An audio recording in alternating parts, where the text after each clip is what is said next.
தமிழ்நாடு 2030 கனவுகள் மெய்ப்படும் நிகழ்ச்சியில் 14 முக்கிய அம்சங்களை முதல்வர் ஸ்டாலின் அறிவித்துள்ளார். சென்னையில் நடைபெற்ற நிகழ்ச்சியில் பேசிய அவர், தமிழகத்தில் 2030க்குள் கலைஞர் கனவு இல்லம் திட்டத்தின் கீழ் கிராமப்புறங்களில் 5 லட்சம் வீடுகளும், நகரப்புறங்களில் 2 லட்சம் வீடுகளும் என மொத்தம் 7 லட்சம் வீடுகள் கட்டித்தரப்படும் என அறிவித்தார். நீரிழிவு, உயரழுத்த அழுத்தம் நோய்களை கண்டறிய சிறப்பு முகாம்கள் நடத்தப்படும்.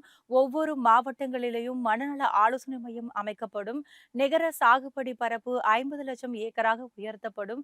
மேற்கு கிழக்கு தொடர்ச்சி மலை பகுதிகளில் 1000 மழைநீர் சேகரிப்பு கட்டமைப்புகள் கட்டப்படும் என்பன போன்ற அறிவிப்புகளை வெளியிட்டார். உணவுப் பொருள் உற்பத்தி 125 லட்சம் மெட்ரிக் டன்னாக உயர்த்தப்படும். அனைத்து அரசு பள்ளி, அரசு உதவி பெறும் பள்ளிகளில் 100% ஸ்மார்ட் வகுப்புகள் அமைக்கப்படும். 1000 மாதிரி பள்ளிகள் உருவாக்கப்படும். நான் முதல்வன் திட்டம் 2.0 மூலம் கூடுதல் திறன் பயிற்சி வழங்கப்படும். ஒவ்வொரு கல்வி நிலையத்திலேயும் செயற்கை நுண்ணறிவு ஆய்வகங்கள் அமைக்கப்படும் என்றும் முதலமைச்சர் அறிவித்துள்ளார்.